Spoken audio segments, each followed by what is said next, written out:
Welcome back to the Social Cycle podcast, where we take a look at everything affecting the Black community from a sociological and a psychological point of view. My name is Boonie, and I am here with Vanjalyn and Royal. How are y'all doing today? We are I'm good. good. Okay, today the topic is because I did on the poll I did post a tiebreaker, and the votes that had the topic that had the most votes was how woke is too woke. So that's what we're going to be talking about today, because woke culture I feel can be toxic at times. I feel like when it's too extreme, when there is a lot of extremists, and like they fill themselves with a whole lot of information that they get from people who they respect or whatever. As long as they respect them, they accept the information that is being told rather than, researching and stuff like that. And they just kind of learn, whenever they learn certain things, they kind of try to force it down everybody's throat and shame you for not knowing this and not knowing that. And, you're not included in the community or whatever when you don't believe certain things or whatever. And I feel like sometimes it'd be overboard and it's too much. So yeah, I felt like it was an important topic to talk about. So that's what we're going to talk about today. And we're going to jump right in to the first segment, which is the What's Your Theory segment, with this question. What is wokeness to you? What is your definition of woke?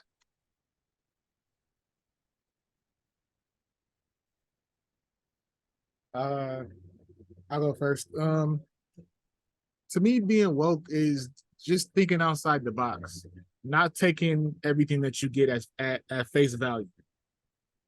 Because I think that society shows you only one part of everything. So it's knowing your history, knowing it's being knowledgeable about Right. what we as a people have went through. That's what woke is to me. Got you. What about you, Van? Pretty much the same, understanding that there are different perspectives, there are things that can exist like that can be true at the same time. Two things can be true at the same time, three things can be true at the same time. Just actually using your critical thinking skills to decipher what feels right, what's actual facts, what like Royal said, thinking outside the box and not just going along with the first thing that you hear, actually trying to learn about it, actually getting your information right, and just a lot of unlearning too, because Right. it takes, you have to take what you were taught, how you were raised, and question it basically, like not just going with the first thing that you hear, the first thing that was said, because you can be like, I was raised to do this. Okay, why? What's the why? You need to know the why behind almost everything. You can say, well, I just like this because it's just something I like. It's just something I'm interested in. Okay, dig a little deeper, find out why. And I feel like that is what is part of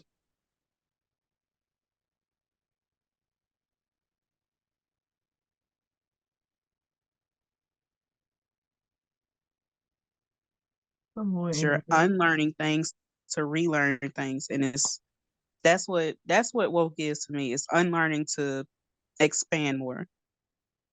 I got you. So, by definition, wokeism is a term derived from the African American vernacular English expression stay woke, which means to remain aware and vigilant of social and political issues. It has since evolved to describe a broader social and political movement advocating for social justice, equality, and the dismantling of systemic discrimination. The origins of wokeism can be traced back to the civil rights movement, but it has gained significant momentum in recent years. Woke or wokeness is a term used to describe a way of thinking that focuses on being aware of and fighting against social injustices. it's like being aware that not everyone is treated fairly in our society and trying to do something about it. And I feel like a lot of what y'all said what wokeness is, but I think one of the things that is not expressed a lot, I feel like being woke means having a sense of self, like knowing you, being acquainted with you, and we could go into spirituality, like the God in you, like being familiar with yourself, the being self-aware, the self-assessment, and the role that you play in society, the role, your purpose, the role that you're supposed to play while you're here. I feel like that's a part of being woke that a lot of us don't focus on. And we focus on more so like the history and stuff, I think is important too, but sometimes it don't apply to the present because of how things are set up.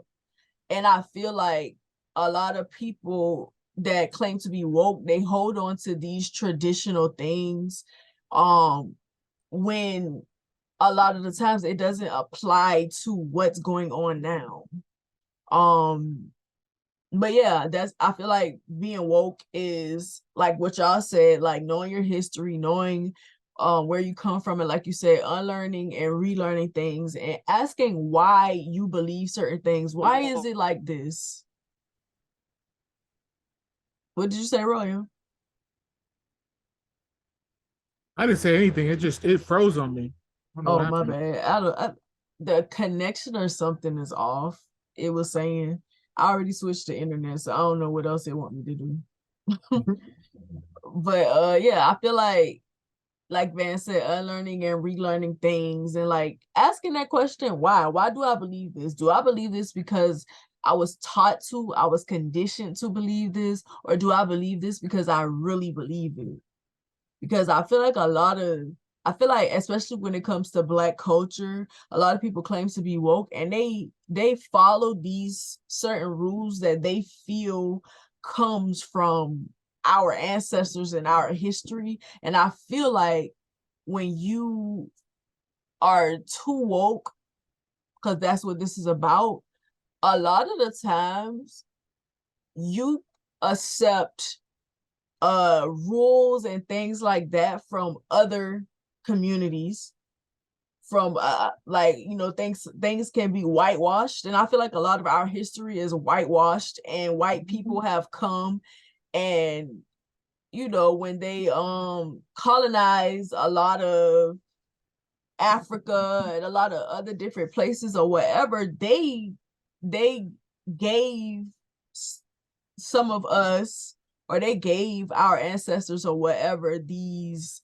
rules and stuff. And I feel like it's our way of living mixed with theirs. And I feel like a lot of time people get it mixed up. They'll say, you know, they're pro-Black and stuff, and then they practice stuff, or they preach stuff like the what they call it, the gay agenda, the war on masculinity and stuff like that. I don't feel like that's a Black thing.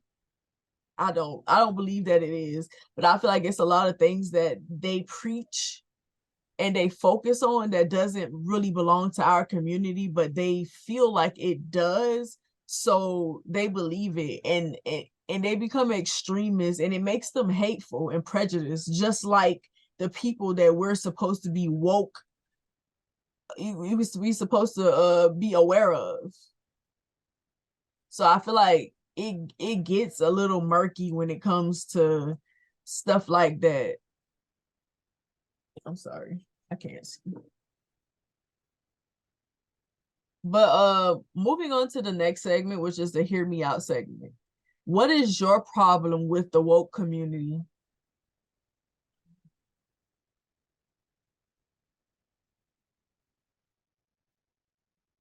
For me, it's like you said, some people can seem to be a little too woke to a point where they stop making sense. And it's not one of those you're not making sense because I haven't gotten to that point yet or I don't understand. It's because you're legit just not making sense. Like it's not adding up. None of it is adding up, or stuff kind of goes a little too far to the left. Yeah. It's like I try to understand the point that you're trying to hit, but you're missing it by far. It's like how we like to say men will say exactly what the issue is and somehow still miss it. It's like you're saying you're close to what the problem may be, but somehow it is completely off the wall. I feel like that's what irritates me with being too woke. It's like, okay, you had me and now you lost me. You're doing a little too much now. And I don't know, maybe it's because I do have my own, like, I guess limited thinking sometimes, but I do feel like as a community, we can do a little too much. It's like some things you can actually just not be right. You can just not put up with, or it's actually something wrong to do. But because you're so woke, you feel like, we need to stand up for this person and their behavior. No, we don't.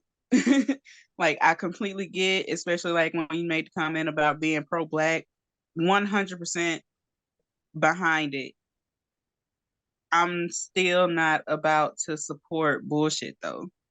Same. And it seems like that's when it really comes into play. Like, they're trying to tear the black man down. They're trying to tear black women down.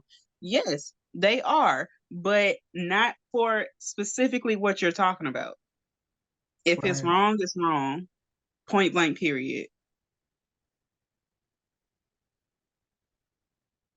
What about you, Royal?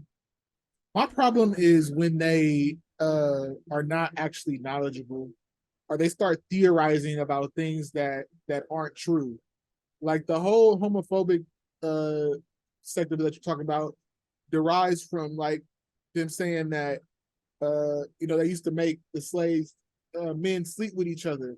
And I'm like, okay, that part is true. But then the theory comes in when you say, well, they're trying to make us do it now. It's just like, how? You act like people weren't gay in Africa before we got was here. gay before the slavery, bro. There was plenty of things like even men wearing feminine feminine stuff and stuff, but before that. It started with men.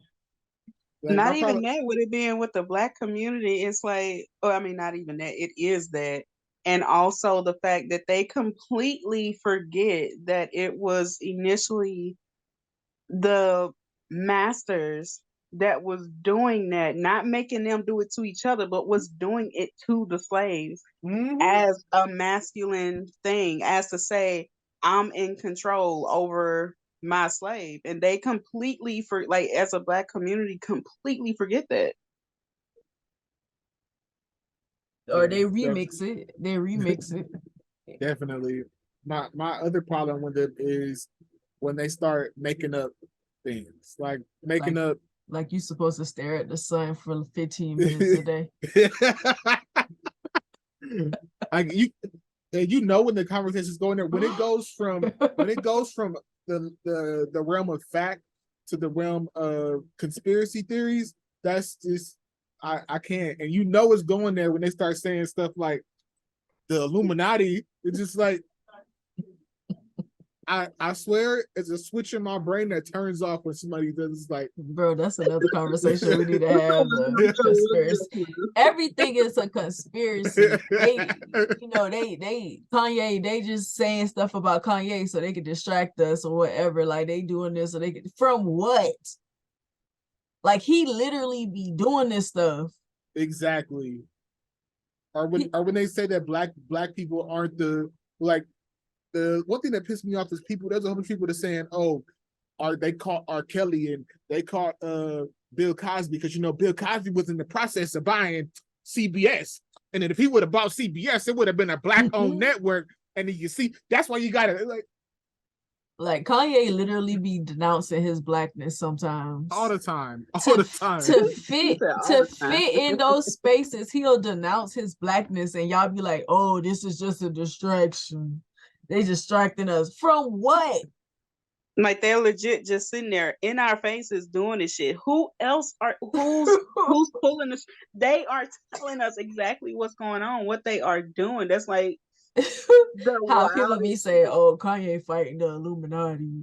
Like, nigga, if that's the case, let us know what you got going on so we can know what's up. Like, you tripping.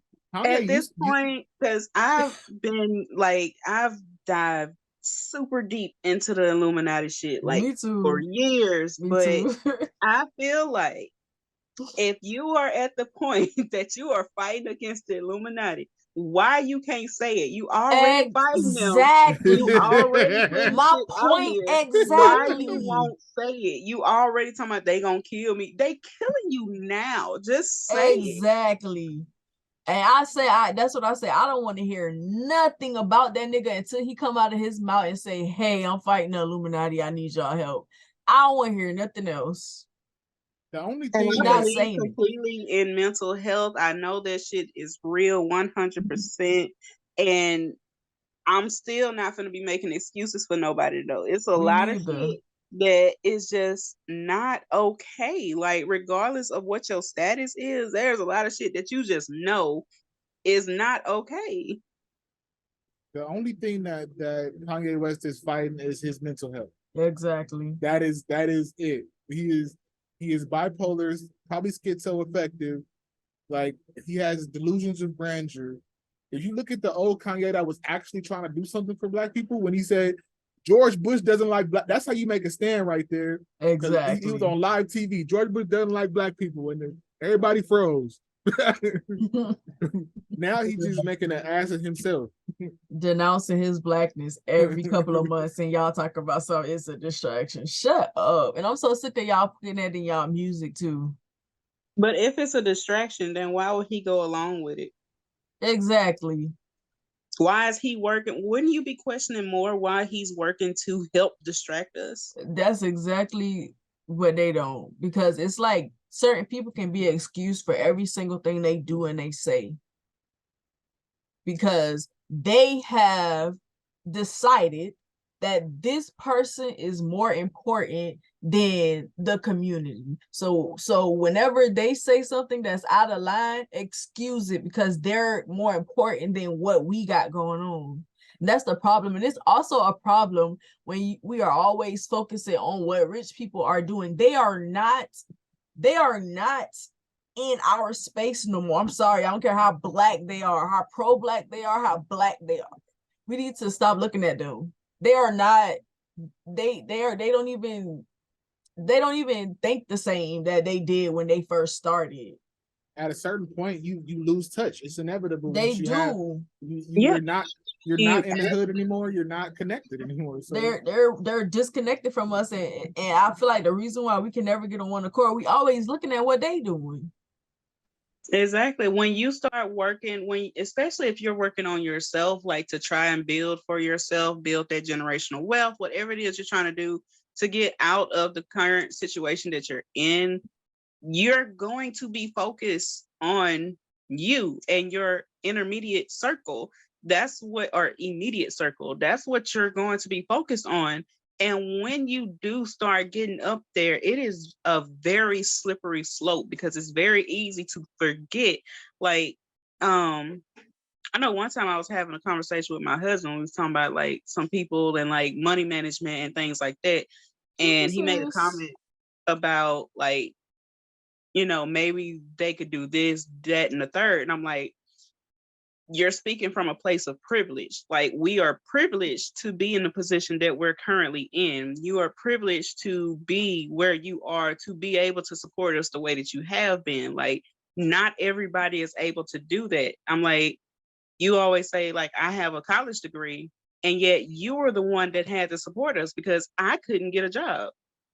But Right. you are making more money than I can with my current degree. If I got a job with my degree, you still will be making more money than me.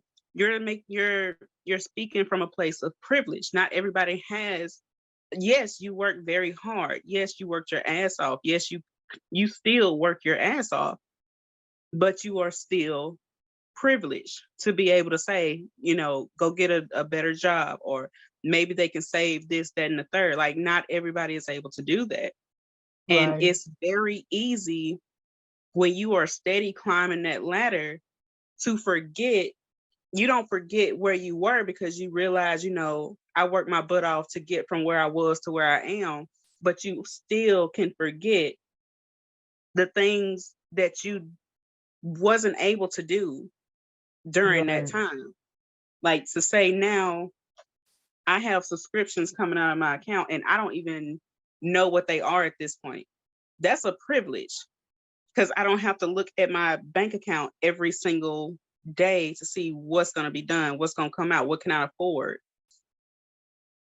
To be making money like that, millions of dollars, and y'all think they still connected to us? They It's not not.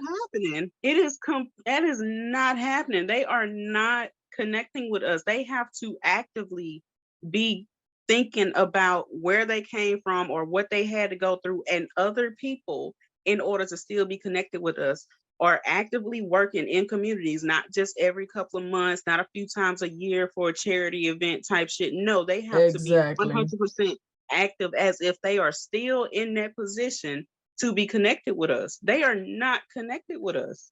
One of the things too is like when they get that money, they want to move into neighborhoods that mostly white people live in. Why? They don't want you there. I ain't gonna be nowhere where I'm not wanted.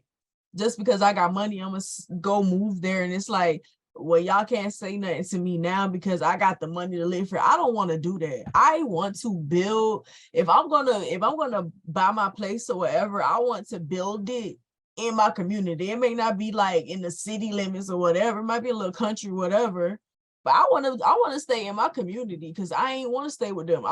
My if your goal is to help your community, why are you moving out of it?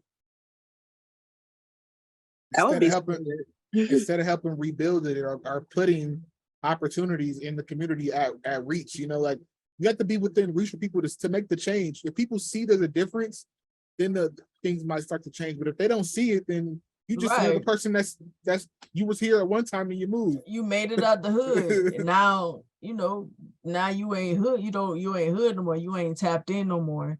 And then I feel like our community has this issue where they don't know how to separate themselves from certain things, certain people, and that's a distraction. We always trying to bring everybody along, and it's not practical. Because not everybody should be here. Not everybody they don't want to a lot of the times. They don't want to be here. They don't want to work with us or whatever, but it looks good to say I'm pro-Black. I want to do this for the community or whatever. And for Thanksgiving, you give out some turkeys, you give out some school supplies for when kids get ready to go back to school. For Christmas, you have a toy drive. A lot of the times they don't even be spending their money on that stuff. Exactly. Right.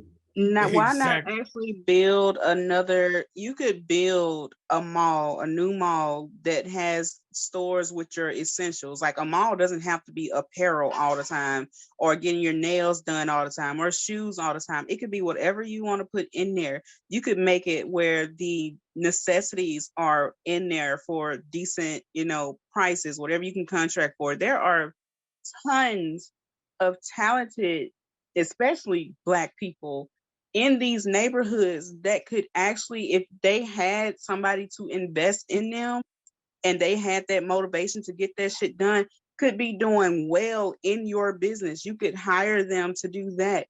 You can hire these hairdressers that's out here to get licensed. You can invest in your community by investing in your people. Yes, we have trash people in every community. Of We're course. not going to sit here and act like Black people We are just do. unprofessional or just can't do right. Yes, they can. There are a few that won't do right. If you're willing to put that much money into leaving, that means you can put that much money into building and It's just making it a place where you experimenting. want to stay. Because I know a lot of them say, you know, it's dangerous or whatever, but that's because of the way y'all do things. When y'all get money, y'all be flashy. You come to the, especially the rappers, you come to the community to shoot your music videos and stuff like that. Is you putting money in these people's hands for being in your video? I ain't trying to say you gotta give all your money or whatever. Something, give people jobs, give people something to do when you do that stuff. But you just come in here to show us where you from, to show us how street you are and all of this stuff. But you after that video is done, you leaving. You going wherever it is that you bought your house at. It's not in that community. If you actually show these people that you're still connected to them, I don't feel like it would be that dangerous. And stop being flashy. You got to buy all of these watches and chains and all this stuff. Well, it depends, because like Nipsey was doing the right thing as far as like he bought the whole shopping center in his neighborhood and was employing people from the neighborhood. And this is a well-known area, but also you have to disconnect yourself from a certain point from the street stuff. Exactly. That's what I was getting to too.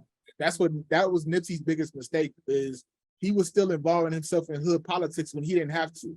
Right. When somebody said such and such a snitch, okay.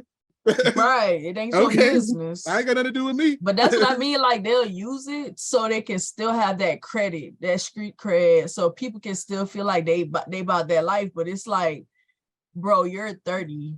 Why would you want to be about their life? Bro, you're in your 30s. Like, you're 40, you're 30s and 40s, and you care about being a street nigga.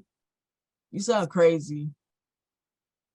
Like, and then the whole purpose of being a street nigga was because you didn't have the proper community, or you didn't feel you had the proper community at home, so you found it elsewhere, or you fell into peer pressure and you just really wanted to fit in, and now you done got yourself stuck in some shit.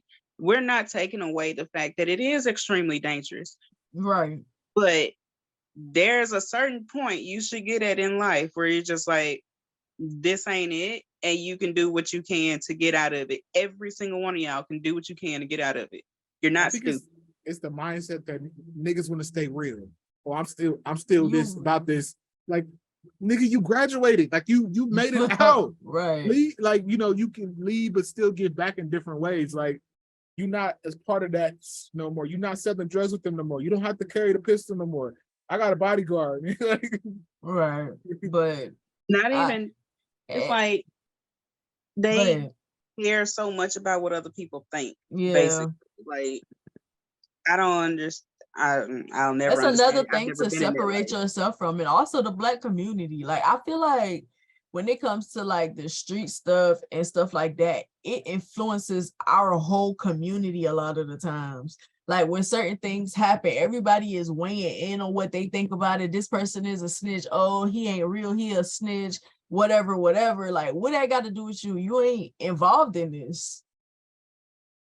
Like, you're not involved. So, and I feel like a lot of the times too, the people, they add fuel to the fire when those things happen, because they're all constantly talking about it, and then they see their fans and stuff talking about it, and it's like, well, I gotta prove myself, and it's like, no, you don't. Like, I'll be sitting on social media just watching how things play out, how certain things happen, and people in the comments, the things that they're saying and stuff, and it's wild. Like, they rating how street this person is. Oh, he really like they really know in detail what's going on in these people's life, and it's sick. It is these little boys, these little boy rappers. I don't remember their names, but they're like 15, 16 years old shooting this stuff, and they in the comments rating it. These are kids. Like, this is sick. Like, sometimes I just can't believe it. Like, growing behind people, these little kids y'all watching, this is entertaining to y'all. Like, y'all playing a video game or y'all watching a movie or something like that. It is weird. That's something that needs to stop. They never grew up. They mentally stopped growing around that age. And that's why it seems so weird to us. But to them, that's life. That's what life should be. That's what life is about, because they are still there. Their age has increased, but their mental is still there. I remember what it was like being 15, 16, hanging out with certain types of crews and thinking like that was just life. Like that was just fine. Everything was fine. Everything was cool. And it wasn't until I hit like, I'd say 20 and actually got other friends like on the other side. Like, you know how they say on the other side of the track? I had friends on this side of the track, and then I ended up making friends on the other side of the track. And then it was like, I can't mix these friends. Like, it doesn't work. I can't mix these friends. I have to be one way over here and one way over there. But when you actually start looking at the ones on the other side of the track, it's like, why? Like, why are we like doing y'all this niggas now? are lame. Like, what is y'all Right, like doing? we're not 15, 16 no more. Like y'all still doing this? Like y'all have not changed one bit. Meanwhile, friends over here, it's like everybody's supportive, everybody is loving, everybody is growing, everybody is learning. But over here, it's like everybody just wants to stay in this same mindset and do the same shit for the reasons that thought made sense when we were 15, but now that you're 20 with kids, that shit don't make sense. That's okay. Never made sense to me. Like, I see you smoking some weed and drinking some liquor because some other niggas doing it. You lame to me. Like, you really trying to fit in. Like, that's so lame to me. Always been lame to me. That's why people always used to be mad because I'm never doing that. I'll sit and watch y'all look dumb. I'm not doing it. But one other thing I want to say that I really hate about the woke culture is cancel culture, like the canceling that they do. And I'm gonna read this passage. It says, perhaps the long overdue correction of wokeism is sometimes leading to an overcorrection of sorts. This can happen when people who are woke call out or cancel those they perceive not to be woke or woke enough. Canceling someone occurs when one person says or does something to which others who are woke object, and then that person gets roundly shamed and criticized, usually on social media. That person's reputation is sometimes ruined, and he or she might not ever be able to recover from being canceled. And I feel like cancel culture is a problem because it doesn't solve anything. You're just calling somebody out, you're shaming them, possibly ruining opportunities that they could have had because they didn't believe something that you believe, or because they probably were ignorant to something or whatever. And it doesn't solve anything. I feel like there's so many problems that we are always calling out, but nobody really be having solutions to what can happen. Could have used that moment to educate that person. Maybe it would work, maybe it wouldn't have, but to cancel somebody, to it's kind of like a protest. Oh, this is how you think, this is it, this is how you feel. Okay, we're not gonna support nothing. We're gonna tell everybody not to support you. And now you got business deals with some people. Now those deals are falling through because these people say that they are not supporting you or whatever. Like, I feel like that's taking stuff too far. We need to change cancel culture. I would agree because people act like we can't grow. Like, we grow all the time. Like, we did not stay one way. We did not come in the world knowing like everything. And, you know, we don't have these progressive mindsets. It's like, I can admit that I was very ignorant, you know, compared to how I was in high school to now. And it's like, I'm still learning. I'm still knowing that I have an ignorant mindset and I still have a long ways to go. And it's like, I don't know why people act so differently on the internet. Like, the internet does not reflect how we actually are in person. Right. Because you're only seeing like one side of people. And like you said, we can grow. Yeah. Like, all of us, we don't know everything. I feel like all of us have some level of ignorance to something. Not everybody, you know, we are not all knowledgeable of everything and we don't know everything. Sometimes the ignorance, it be deep because of the way that you grew up and like your environment or whatever. And I can take being calling a person out for saying certain things or whatever, but if you're not going to tell them why you feel like what they said was wrong, what they did, because it's just like, oh, this is how you feel, you cancel, we not supporting you. They don't really explain anything. I think it needs to be changed to accountability culture. Yes, take Right. accountability for your actions in the past, but also, yeah, like she said, allow room for growth. Right. Because we are not the same people that we were 10 years ago. Right. And the difference is with social media, especially, is a lot of things happen in real time. Those posts are still out there. They're still there. But you don't think that same way anymore. So take the accountability. At the same time, you can't take away somebody's career.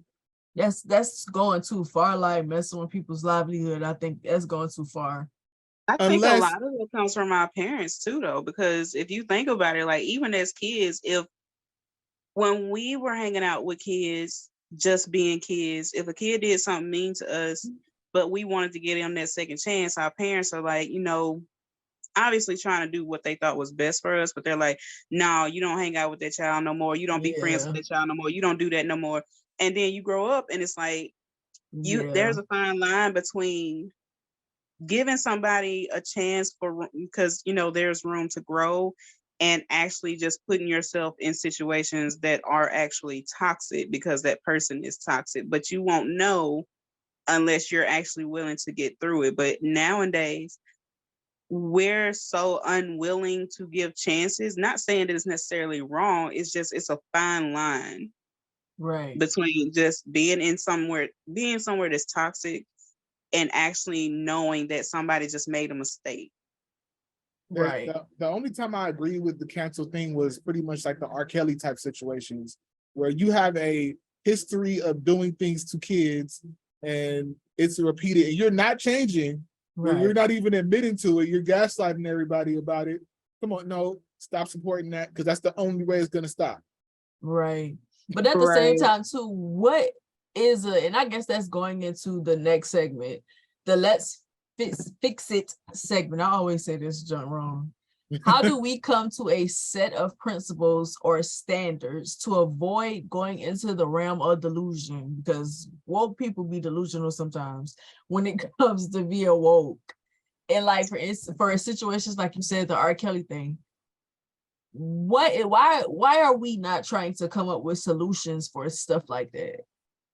Like, what do you do? Because that stuff happens a lot in our community, and not just in our community, but different communities. What do we do to prevent it?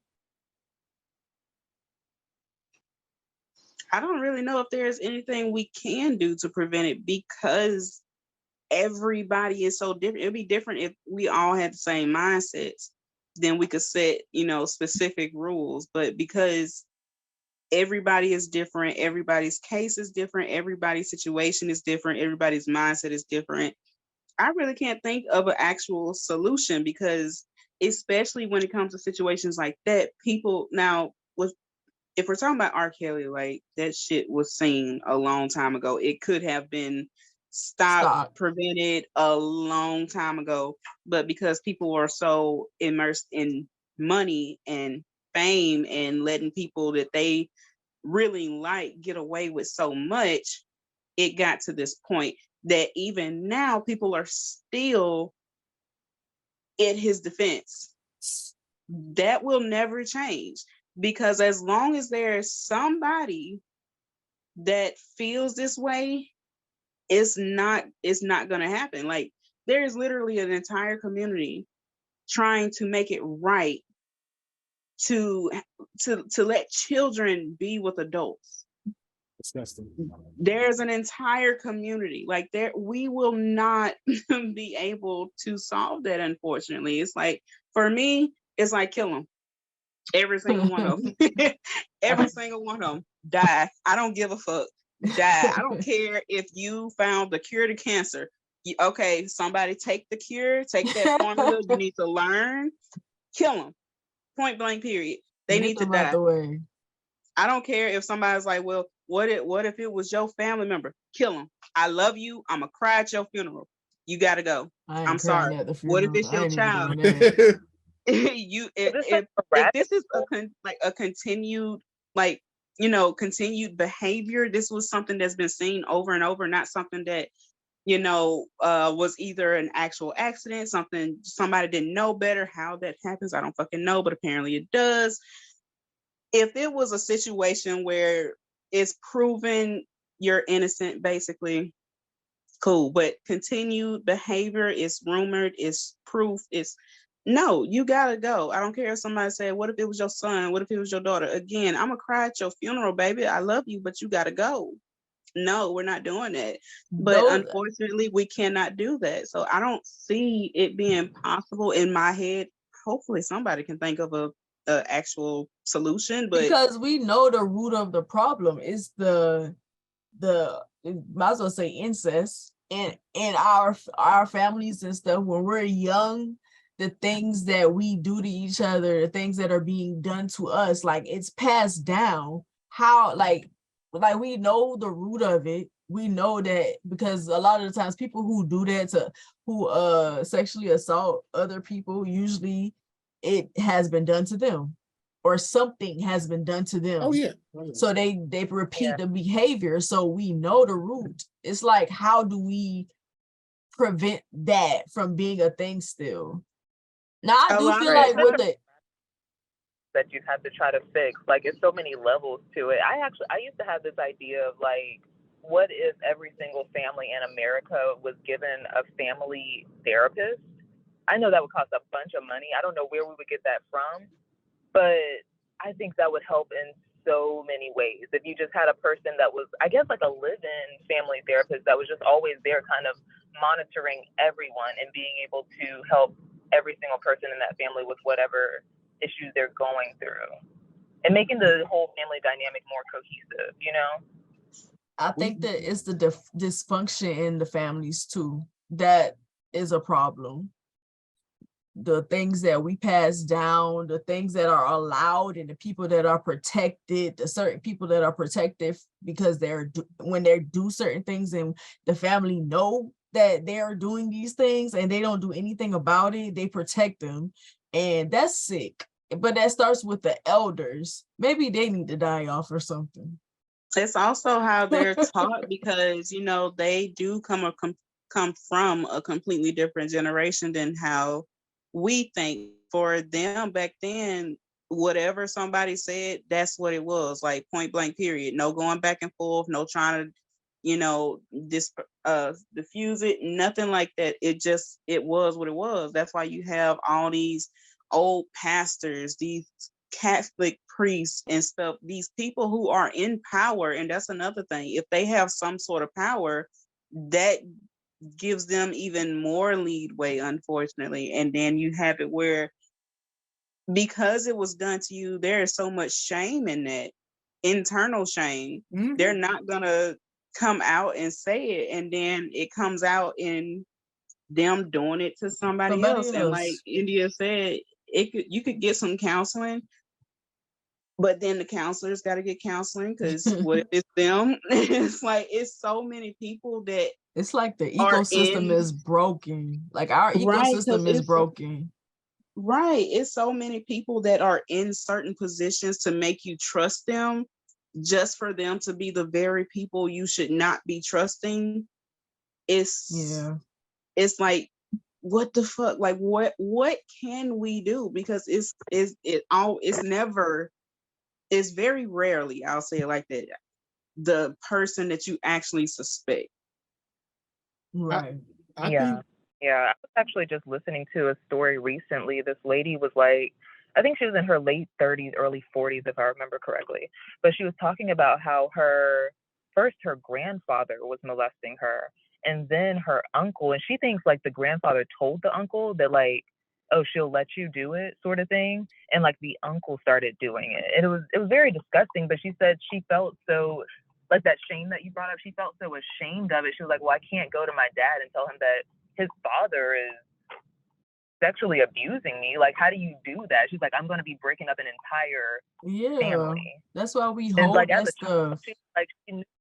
she knew it was wrong, but she was like, what the, like, how do I, she barely knows how to process this at her young age, but she's like, she knew like that was going to change everything about the family. It's like, that is something that a lot of people that are abused consider. It's like, they also don't want to shake up everything, because it's like everybody's going to know now. And like, it's like, what does the family now do with this information? you I think it's important to nip that shit in the bud as soon as you see it. So, like she said that they were having a therapist where we get the money from. We invest billions and billions of dollars into military stuff. There's money out there. They've proven it. There's money out there for these things. But I think first off, I have a personal situation that happened in my family where I thought that my own father would be a certain way. I thought that he would be the one to protect his own grandchildren. And I exposed the situation happening, and it was one of my nephews. I'm not going to say names or whatever, but he was young. So things like this happen when they're young. If you stop it then, because something happened, so you have to do it before they get to adults and they're learning to cover stuff up.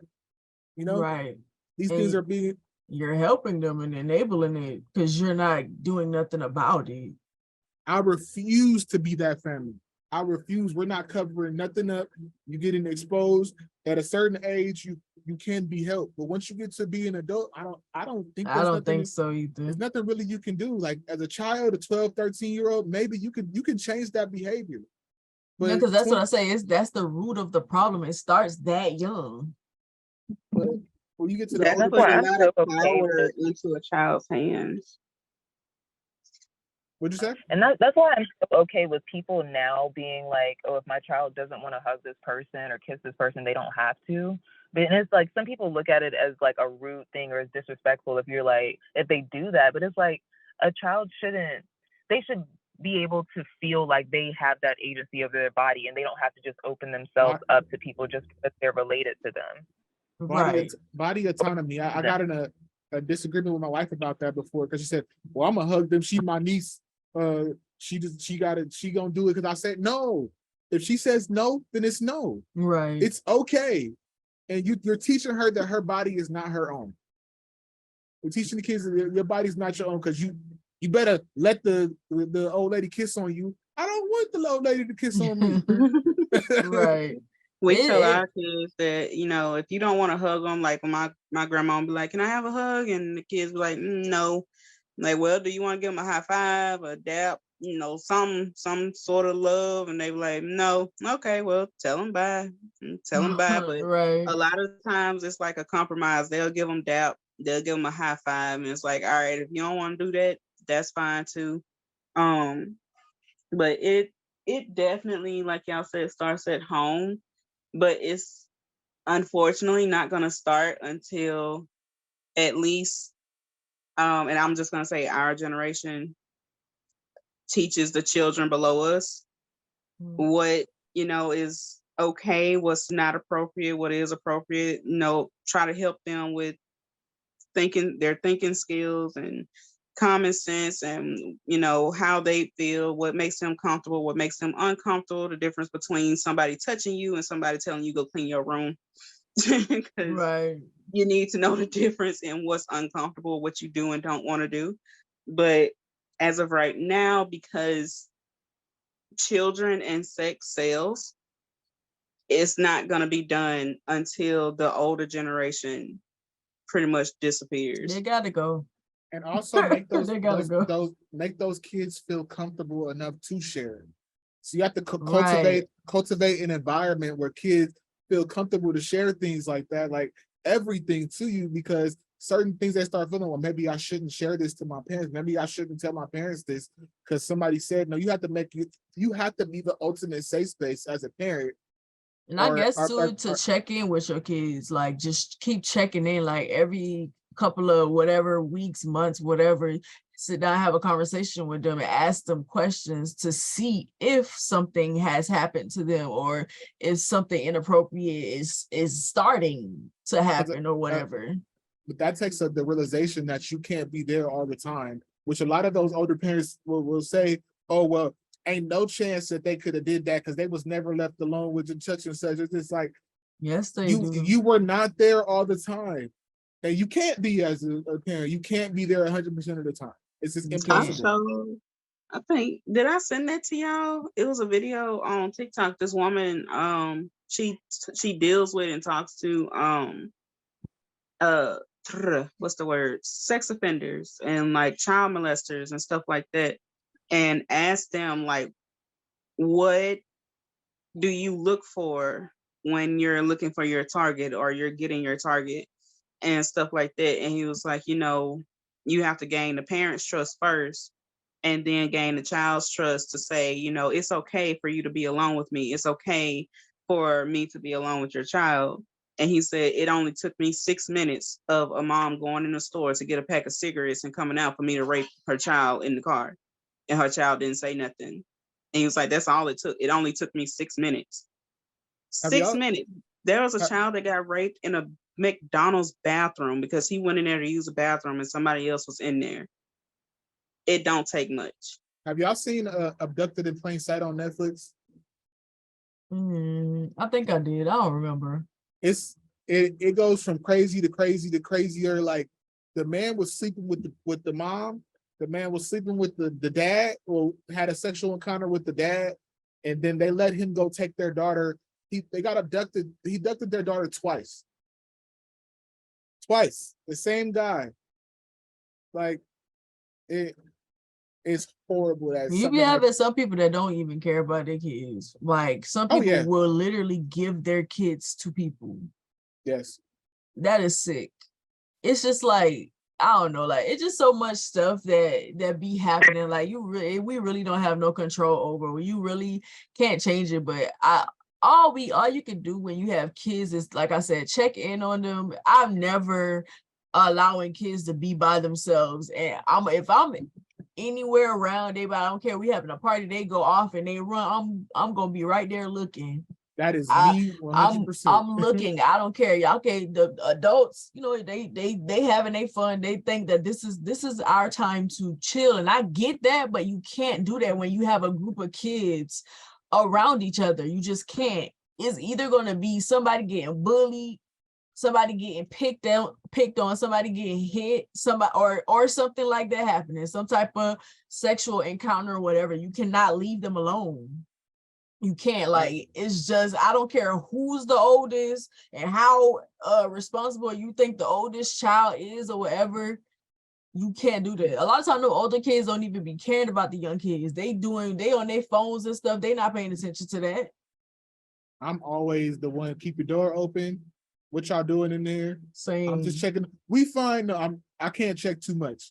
I can't. Right. I can't. It's like, are y'all hear something, or the adults are doing other stuff? Like, why are you always worried about the kids? Because somebody got to. What you mean? Like, Somebody why gotta are you be. not? Why are you not always worried about the kids? Stuff happens so quick. And I feel like people think that when it comes to sexual assault, being molested, it's intercourse. There's other things that people can do to molest you and to sexually assault you. It's not always that, and those things don't take very long to happen. And everybody thinks it looks one way. Like, right. Children are very susceptible to being influenced by somebody.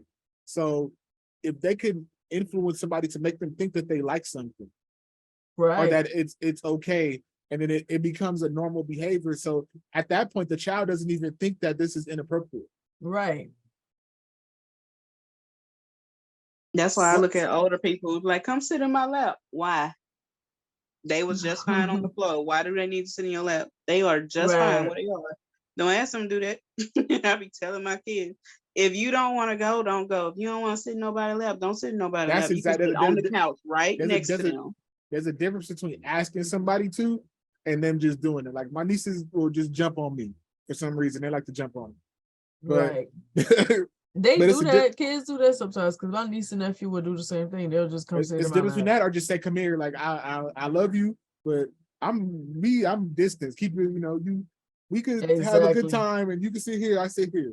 You ain't want to tell my grandma that. You don't want to give me no hug and tell me bye. It's cool. You ain't gotta hug me. Like, when mama to be like, go ahead, tell TT bye, or give TT a hug, and you ain't want to do it. I'm be like, okay, they ain't gotta hug me. I'm cool. It ain't hurting my feelings. Exactly. I'm cool. I love you. I'll see y'all next time. Right. That's why I teach people, like, if my kids, mine specifically, like, I know a lot of kids that are friendly Mine ain't just downright mean. They'll mean mug you, but they ain't just downright mean. But That's I'm how I like, want my if kids to be. my kids actually go up to you and they talk to you, or they're hugging on you, or they want to sit in your lap, they say up-ups. If they want up-ups from you, they really, really, really like you and feel very comfortable with you. But if they not asking you for none of that, leave them alone. Right. Kids can sense energy. And I noticed that. Everybody asks me why do kids gravitate towards you, because they sense my energy. Right. I can't help. I got that. I guess I had that positive energy that sitting there. I guess it's too. I listen to them too. I'll talk to you about whatever. It's the kids. Yeah. They having a whole I conversation. act just like them. When they're around kids, I act just like them. Y'all kids. I'm at the kid table. I'm acting just like them. Right. I don't give off none of that energy, and yet all of them be sitting there teasing and smiling in my face, and I'm just like, I'm not gonna bother you, but get away from me. Boonie, can They you sit ask? there smiling and cheesing and trying to play, and I'm just like, baby, please move. What you said, Royal? Can you ask the question one more time? Because I had a response to it in my head. How do we come to a set of principles or standards to avoid going into the realm of delusion when it comes to being woke? I think it's important to take it back to school and have people start citing their sources. When they start spewing bullshit. Not citing their sources. I'm dead ass serious. That'll where you hear that from? No, I want to know what's the article, what's the book, where did you hear that from? Well, my uncle's cousin, baby mama over there said that. Uncle Pookie Ray. No, tell me where you heard it from, because then you challenge them by the well, I just know. No, ain't no just no. And even certain people, when they listen to certain people, for instance, Farrakhan, how men these days are always saying that women are challenging their manhood and they don't need a woman challenging their manhood. And I heard Minister Farrakhan say that that's what a woman is supposed to do. So I'm like, y'all just be listening to these people and picking and choosing what y'all take from them, because it's women these days, they challenging our manhood, whatever. That is what women are supposed to do. They supposed to make sure you on your stuff, like you ain't lacking. That's what we supposed to do. How do people that say are they saying that women are challenging their sexuality or just their manhood, like as a man, them as a man? Like if you're at work and you're doing and being the provider. Right, like that, Endya. Half of y'all niggas is not good leaders in the first place. Right. So y'all exactly. Like women these days, y'all want to challenge our manhood and stuff. Women back in the day used to challenge our manhood too. I just don't know what grandmas that they saw that was doing this stuff. My grandmas would never. My grandma, you disrespect one of my grandmas, they either gonna jump on you and fight you or you dead. My granny don't play. She gonna tote that pistol. You disrespect her any type of way, she gonna shoot you, and she gonna get away with it because she's done it. Like that just goes back to the whole white supremacy thing. Like they did have women that were quiet, did as they were told, was in the house doing this, that, and the third. And then a lot of times for those that felt like they did have a quote unquote submissive wife, it's because she had a whole fucking degree in manipulation. Because I have literally seen white women on TikTok to this day talking about pretty much ain't no such thing as a submissive woman. If you think your woman is submissive, you is getting manipulated to believe it. Right. She really in control, not you. She in control, like ain't no such thing. Exactly. They won't call it manipulation, but they'll sit there and be like, if you make a man feel like this, if that's you pretend this and you do that, then you can get whatever you want from him. And I'm just like, if I gotta do all that, I can do that shit by myself. I'm not gonna go through all that. I'm not doing that. But they really be believing that they are in control. And they're like, yes, it's your job. My mother-in-law told me that shit. She was like, it's your job to make him feel like he is in control. I'm not doing that. Either you gonna have some control or I'm gonna have the control. Because my I'm not doing stepdaddy be that. saying that my mom is submissive. Like she literally doesn't listen to nothing you say. Like he'll grow something in the garden. Like he'll grow some. I think he had grow squash or whatever. He get them out the garden. He like, oh yeah, I got the squash out the garden. I want you to cook them. I'm not cooking that. She don't even marinate on nothing he say. Like as soon as he say something, I'm not doing that. No, I'm not doing that. How could you think that's submissive? I don't get it. I think that's something I had to learn as I got older, was the fact that being in control is not just looking like you're in control. Being a leader is not just being in control. It's how you have to have that energy for a situation. I tell people that all the time. If you feel like, how do I put it? Like if you have the authority to do something, you just do it. Right. You don't have to have somebody give you the permission. You don't have to shrink or don't say nothing so you feel like you that nigga. Yeah. Yeah, like and also men think that quiet women are submissive. Like if you're quiet or you submissive, do something out like, yeah, you about to see just how submissive I can. Do something out like, yeah, I'm quiet, but don't get it twisted now. You ain't about to get over on me. Over here, I'm quiet. My husband be like, you are very submissive. No, I just stay quiet and let you do shit so you can see for yourself how dumb it was. So you can't blame me. So when shit go down, he be like, yeah, I know. I wasn't finna tell you nothing different because you wasn't gonna listen. So I'm gonna just let you do it. Right. And that's childish. Like y'all have mama issues so bad. Not even just mama issues. Y'all have issues with authority so bad. Y'all couldn't wait till y'all became adults. Y'all couldn't wait till y'all get kids and get married so y'all can have somebody to tell what to do and to boss around and to control. It is weird. And it's That's childish. just a lot of energy. I had to check myself with that too when it came to kids too, because I was just like, my parents made me feel like my house wasn't my house. You can't do this in my house. So it's just like, right. I caught myself telling the kid that before, and I was like, wait, no, I'm sorry. Right. I had to explain, like, what? I had to explain to you why this is wrong. Instead of this is my house, you're gonna do what I say. Right. Because what my house at? It's weird that they be like, my house, my house, my house, but then you become an adult. It's your house too. You can come home when you're ready. It wasn't my house. What are you wasn't talking my house about? the whole That's my time I house was a now. kid. This house right here that I lived in was my house. All my mama did was pay the bills. I ran this house, cook, I did everything. And my uncles used to tell her that this wasn't her house. She just paid the bills for me to run it. My mama wasn't really a my house type of person, but you gonna do what I say but I never was gonna listen. So she had to change that. Because I don't know what you talking about, girl. We go fight. We gonna go back and forth because I'm not doing that if I don't want to.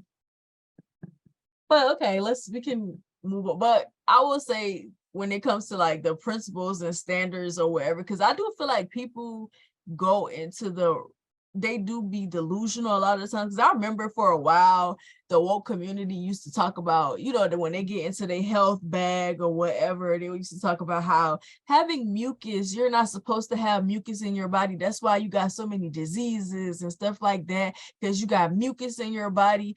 And it was completely wrong. You're supposed to have mucus. The mucus is supposed to drive out the bacteria and stuff like that. Your body, like you're supposed to have mucus, but it's supposed to come out regularly to take the bacteria and stuff out of your body. You're not supposed to not have any mucus at all. Stop talking about. Where did they get that from? I don't know. Like when they was trying to promote the sea moss and stuff like that, you're supposed to take sea moss to take the mucus out of your body and stuff like that. And it's like, bodies do not work like that. There are things in our bodies to drive out the bacteria and stuff when we do get the bacteria. Wasn't Like, it Dr. Dr. Somebody that they got that stuff from. Is Dr. it Dr. Sebi, Sebi? Because that's the person they Dr. always Sebi, yeah. Yes. they always getting stuff from him. I really wish that Black people, I don't know, I can't speak on any other community, but I really wish Black people would stop listening to people just because they sound like they know what they're talking about. Or It seems like we because have a big, if somebody looks like they know what they're talking about or they sound like it, they might be talking with a lot of confidence or whatever, and we just trust it. And I'm like, why do we yeah, do, they don't have or nothing. They just no telling you, you're like, oh yeah, that sounds right. no proof. Like with the sickle cell thing, none of y'all have shown me yet people who have gotten cured. None of y'all have shown me this yet, but y'all keep saying it. Show me the people that got cured. that's all you have to do is sound competent for people to Yeah. listen to you. And for them to what do you call it? I'm losing the word is losing my mind. For instance, Nipsey Hussle being one of the people that was speaking up about the Dr. Sebi thing, also Nick Cannon, they were saying that, oh, they killed him because he was helping Dr. Sebi with the cure for AIDS and all of this stuff. And it's like, these conspiracy theories and why these people are dying and stuff, people die. Like sometimes it's not from natural causes, but people die. There's not always a conspiracy theory for why something happened. I gotta correct people so often, especially when it comes to Nipsey. I tell everybody, Nipsey died over some street shit that he should have been involved in. Right. Not saying it's his fault, Yep. but he shouldn't have been involved in that street stuff. Nipsey died from street stuff. It was a street beat. And it's easy to understand. You called out, you challenged this guy, told him that he was a snitch, told him to go away. He said he didn't want to be called a snitch. He came back and shot you. That's exactly what, it wasn't nothing else to it.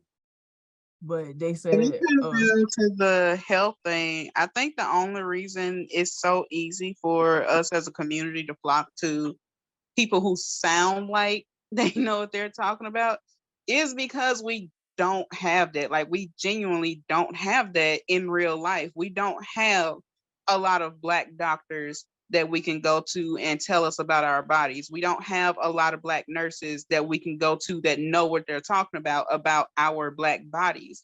There is very little done research and actual things done to benefit us to know about our Black bodies, because everything is based off, if not a white man, just a white person's body.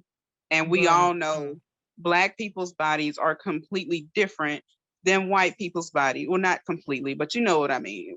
Our bodies are different. Our bodies function different. Our bodies don't do the same thing. So it always seems unnatural or different or complicated. Like, even now, they have babies being taken away because they have jaundice when they come out the womb, or they have, I forgot what's it called, but like the purple, green, and Black spots on their bodies when they come out, and it's looking like they was abused. Like, both my kids still have their marks on their bodies, and they came out the womb like that. Like, they're not abused. Black people, we know what I'm talking about. right.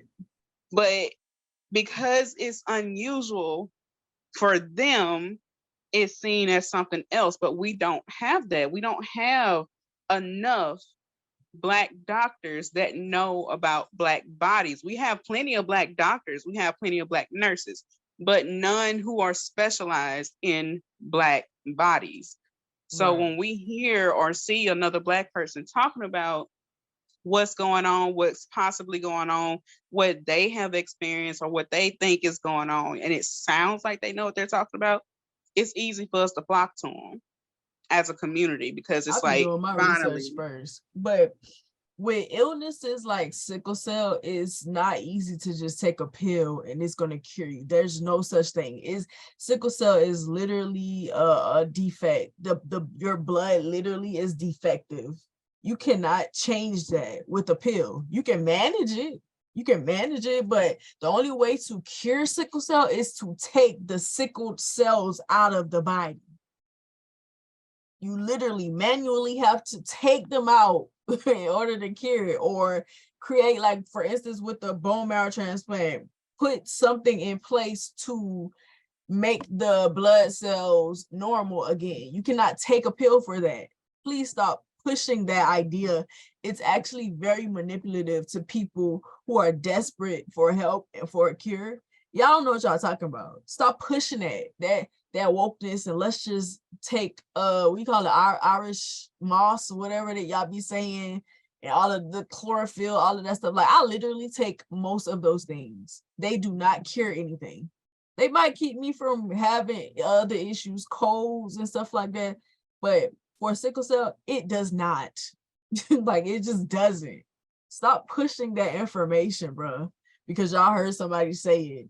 Like, research that stuff for yourselves. That's what I'm saying when I say cite your sources. Say, right, where you get that from? I heard it from such and such. It's weird. And a Yeah, lot no of idea people what you're who talking have about. never even really been sick like that, you trying to tell me what to do to help me. You ain't never been sick, and you would never take advice like that from somebody if you had sickle cell for real. And it be some people with sickle cell who be pushing the same thing, but y'all be lying. Either that, or you don't have a severe, your sickle cell isn't as severe as other people's. But moving on. like Royal said, cite your sources. Stop copying things that y'all heard people say because they sound like they know what they talking about. Anybody can sound like they know what they talking about. But anyway, moving on to the story time segment. Do any of you have a story of a time when you had an interaction with an extremist and it made you question everything, or it just made you feel like, am I supposed to be here?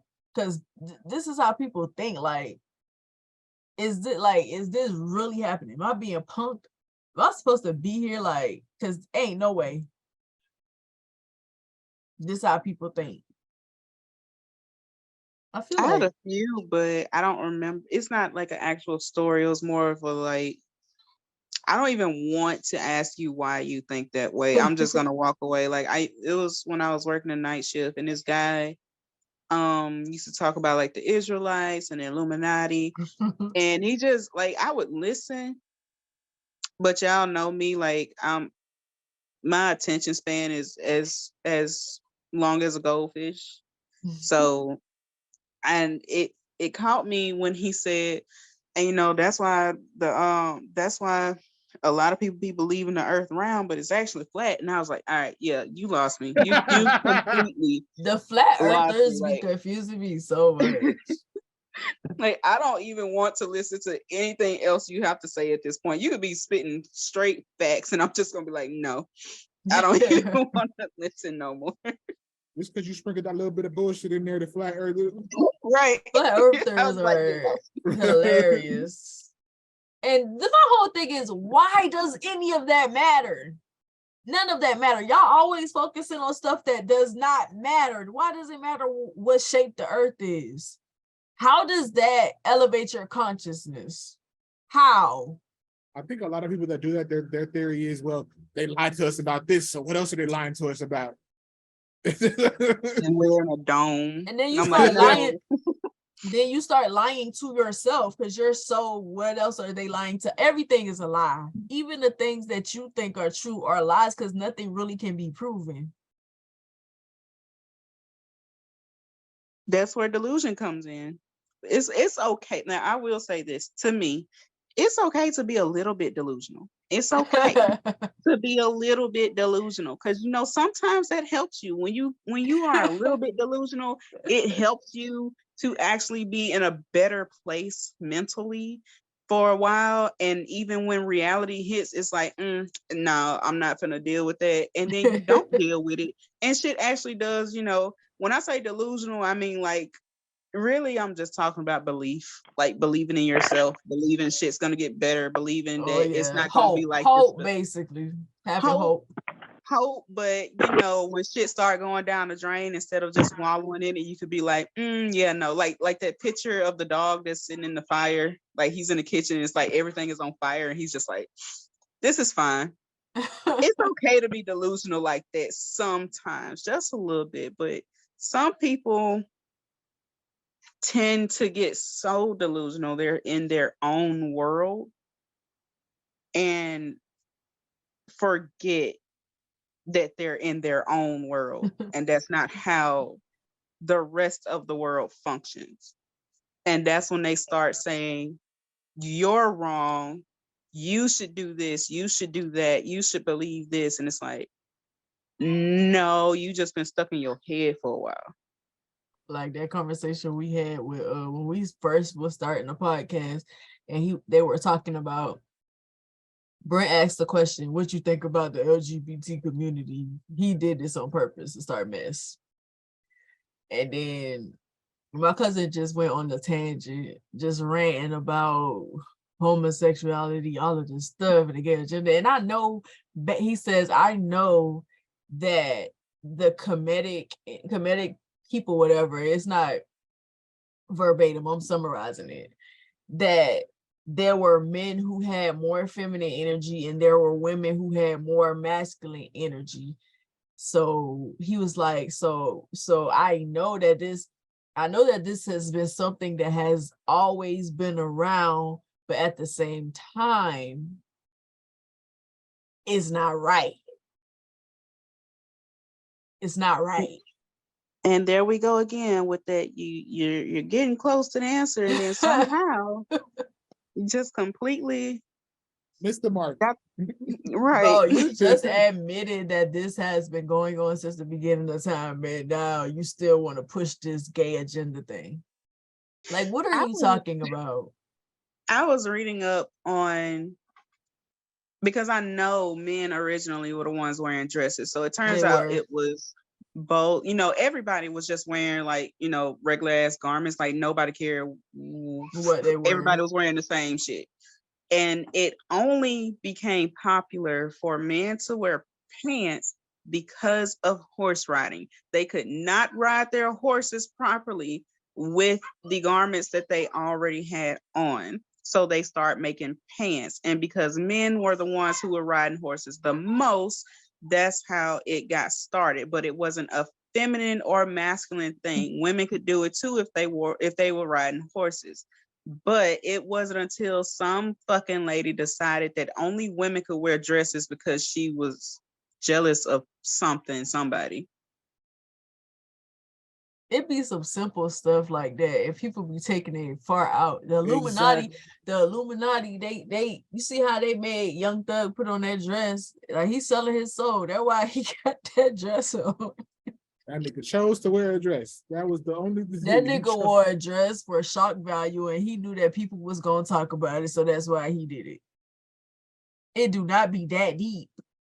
It don't. Sometimes it's not that deep. Y'all be too woke because y'all be thinking too deep about stuff, and y'all be digging yourself in a hole that you can't even get out of it. That don't be annoying to me. Like, bruh, it be simple. What was that guy's name on Don't Be a Menace to Society that was in jail? Oh yeah. Who? The one that used to talking nonsense. Oh yeah. Ice Pick. Was it Ice Pick? That's something? all I can see whenever I hear somebody that's like a little too woke. That's also an In Living Color skit where the guy in jail be like, see, the masturbation of the situation is that the consecration of the or the dude that was against white women or something like that. I don't know. The dude he was messing with about white women because he didn't like white people. Yeah, he thought he was that. There's a lot of men who think like that. Like, these are reparations. Me having sex with this white woman, that's reparations. Like, shut up. That's just been a dream of yours. My ancestors, Kendrick definitely said that. Said that it's a lot of people who be saying that, and I'm like, how could y'all think that? Where does that come from? That is crazy. But if we say we gonna start doing it by taking all these white men, then it's like, white women gonna be up in arms. The black men too. I don't necessarily have a story, but I have the same situation like Van, where I'll check out a situation. It's like, well, I've had a lot of conversations when people start talking, how the industry be that Illuminati, and then they start saying that. One thing I've heard multiple times is, Timberland and them had to sacrifice Aaliyah, and then that's how they got. How they got what? Because what do they got? And What they got from that? Diddy had to sacrifice Tupac and Biggie. This that's how is this is a live version of Naruto. That's all with the Akatsuki and Itachi. Itachi said you have to kill your best friend to get the Mangekyo, and it's I feel like that's what this is. That's what this is. If they had to sacrifice to get their power, that's all this is. We're just in a live action Naruto film. It's like every time I hear that, The thing is, these people don't have no power. They just be popular. So it's like it's not right. synonymous. They don't got nothing. They don't have anything. No influence. Got What a is little you bit of talking money. about? Right. I remember people saying that the same with like Megan Thee Stallion. They said like she sacrificed her mom, and I'm like, she has no power like that. Like she's popular, but she ain't really gained nothing. Like she doesn't have influence over politics or anything. The Illuminati losing their power. That's They all. said she sacrificed her mom. That's messed up, bro. I just like why isn't the surface level of what really happened enough for you guys? Like this, like her mom just died. we know all these stories. There's been several things that have been. There's nothing fishy about most of this stuff. It's life. People die. Why y'all always gotta make up something for why somebody died? I'm not saying there's not shady stuff that goes on in the industry. Yeah. There's 100%. There's a whole bunch of weird, shady stuff that goes on. But these incidents are not them. All I'm saying is if somebody was sacrificed, you better blow the fuck up. If somebody was sacrificed, you definitely need to be on the same level as fucking Beyonce at least. Somebody was sacrificed, because I don't care. Y'all selling y'all soul for crumbs. Right. I'm not, bitch, I better get this entire world handed to me on a platter. Because I got some family that I'm willing to sacrifice, but I'm willing to sacrifice them niggas for crumbs. Like, I got a whole lot of people that I'm willing to sacrifice. For a couple $1 million just for you to be irrelevant a few years later. Right. You couldn't put somebody deep for that. That's crazy. But yeah, I've had conversations with a lot of people that just be making me feel like, why am I here again? Like, what are you talking about? Why am I here? Like, I had to stop. I ain't gonna say names, but I had to stop engaging one person in conversation because they would just drain me so bad. Like, I just had to stop talking to them about certain things. It was always just them justifying why certain things were happening. Like, they're supposed to be pro-Black, but like when things happen, like people would get shot by police officers and stuff, they would justify it a lot. Like, they would justify it or whatever. And it just used to bother me so much because, like, why are you doing this? Why are you saying this? What's the point? And I had to get to a point where whenever they would say something, I'd be like, oh, okay, and keep it moving. Because like those situations where they try to like say it was their fault that they got shot. Yeah. Justify a lot of stuff. It was crazy. I had a lot of conversations with that person and a lot of people really who just be talking about crazy stuff. But like Van said, when it came to Illuminati stuff, I used to research that stuff so much when I was younger, but I never, like, how people be getting to the point where, like, for instance, the TikTok videos, they tell us that we're not supposed to go in the sun and stuff like that. The sun is bad for you. You're actually supposed to stare at the sun for 15 minutes or whatever. When I saw that video, I was like, what are you talking about? Have you really tried looking at the sun? You for 15 minutes straight. You can do that. Go do that. Look at the sun. Go do that dumb shit. If you want to go do it. Go do it. 15 minutes a day. You just be like me. Show me how I'm supposed to do it. I'm a visual learner.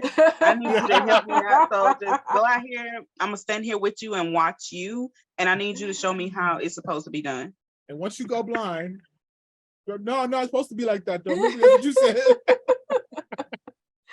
They Like gotta be it's just, No, messing with then people. they'll make that that's excuse. why I No, say they it's the gotta be wrong trolling, side. but some of them people be so serious. Like they really, for instance, the spiritual people.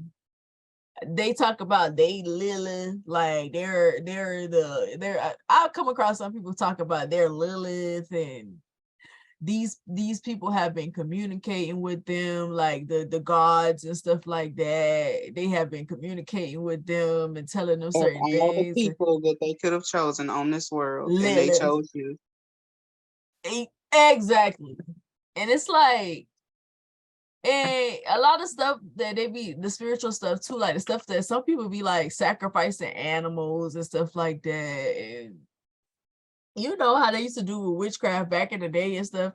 And all these people who have become spiritual and like y'all are playing with the spirit realm, and y'all are doing these rituals and these spells and stuff like that without having the knowledge of why you're supposed to do it, what can happen if you do something wrong, stuff like that. There are things that have to be put into place when it comes to I'm not saying that learning like root work, voodoo, hoodoo, whatever it is that you learn, I'm not saying that stuff is wrong, but you have to understand that during those times there were certain people in certain families who people went to get these things done, because that's how it was set up. Not everybody is supposed to have access to it. Not everybody is supposed to be dealing, especially not deep to the point that you're affecting other people's lives. Is crazy.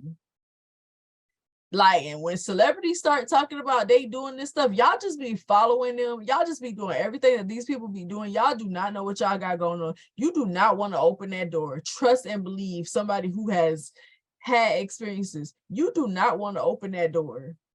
Like, y'all definitely need to chill out when it comes to stuff like that.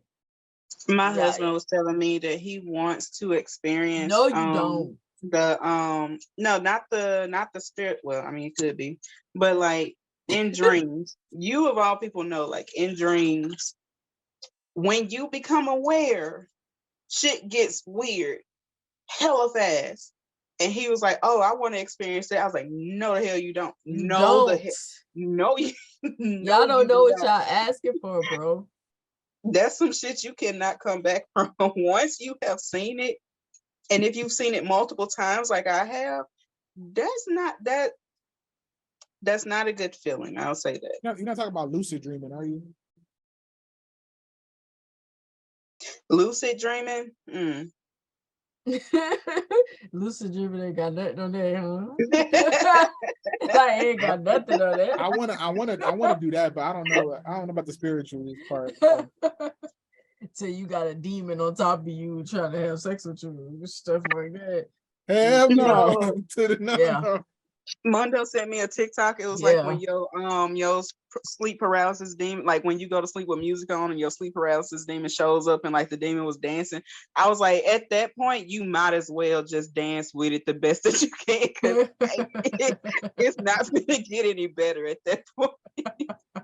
You might as well join People be it. making up jokes, but bruh, that stuff used to happen when I was a kid. That joint used to be so scary, and I noticed it would be a lot of times after I would like leave funerals. It's like the spirit of that person would follow me for whatever reason. That's why I stopped going. Like, I'm not going to them junk no more. Y'all can have that. Unless it's somebody close to me, I'm good. Mine started looking like my husband, and I was like, "Oh, see, now you're doing too much." Oh yeah, they'll trick you into thinking that that's junk real. Next thing you know, you having Satan baby. See, now I had my suspicions. Next thing you know, you pregnant. You pregnant for 2 weeks, and your stomach look like you about to have your baby now. You giving birth to demons. Swear to God, I'd be looking at my child. And I really think that that's a real thing. People be giving birth to demons for real.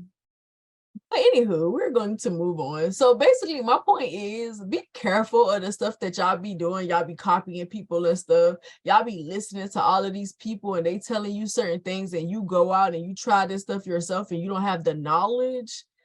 Like I know that I have certain powers to do certain things, and I'm afraid of it.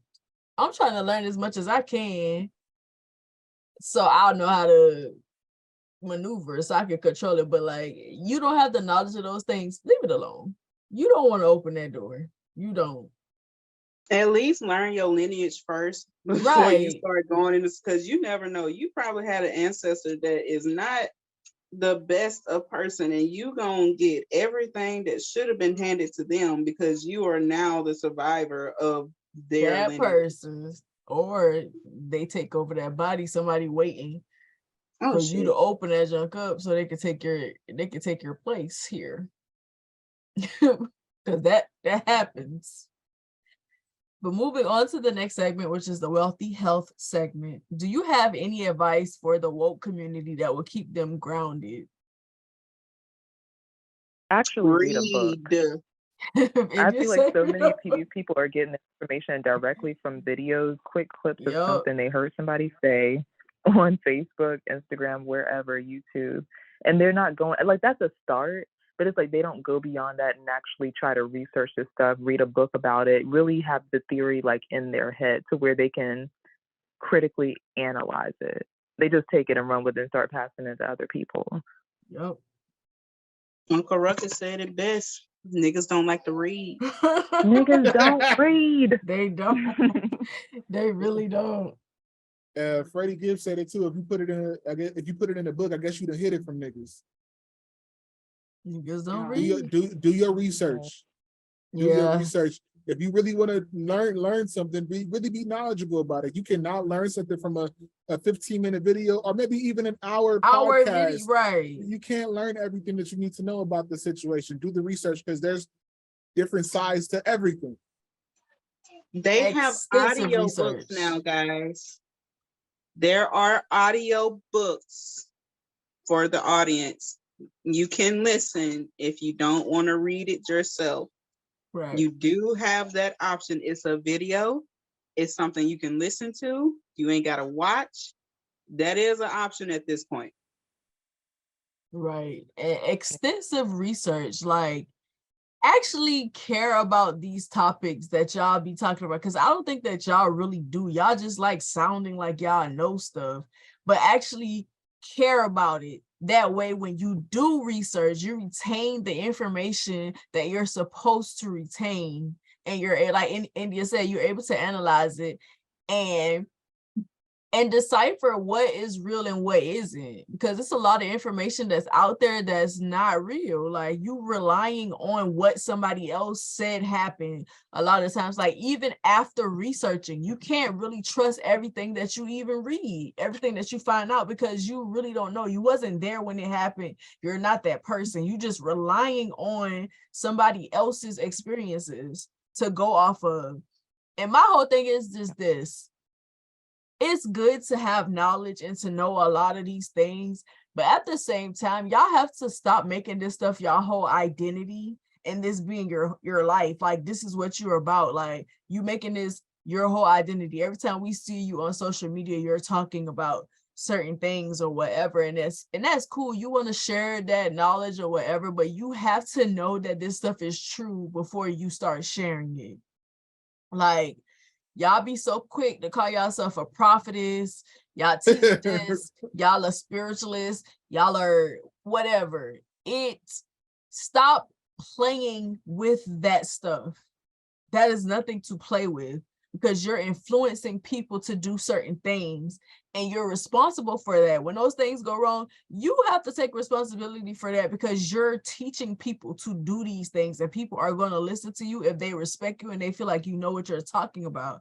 It's nothing to play with. Stop playing with that information.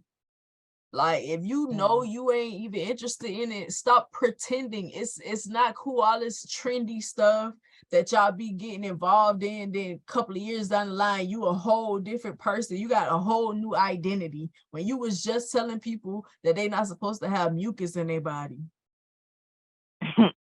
Some of y'all are so woke that y'all need to go back to sleep. Right. Y'all be doing too much. It be too much. It's not that deep. There is I deepness. thought about it. The way the world is going now, it's actually going to be a lot harder to actually get genuine. Like, it's already hard for us to get research the way we want to now. Like, yes, things are more accessible now, but it's also easier to put some fake shit out now because yeah. they do have it where they're improving AI, where now, like, it only takes a couple of seconds for AI to make a whole website for you based on whatever you just typed in, which means that when people start researching shit, they could be researching something and be getting a whole bunch of information that is completely, absolutely made up by somebody who was just in their room bored for 10 minutes. That's why I say nothing is real. Nothing is real because you can really you have to stop believing these things are like you got to take things at face value. Nothing is real because you can't really prove it. You wasn't really there to say whatever. Even a lot of the things that we talk about, like these are our experiences, that don't mean that it's real for you.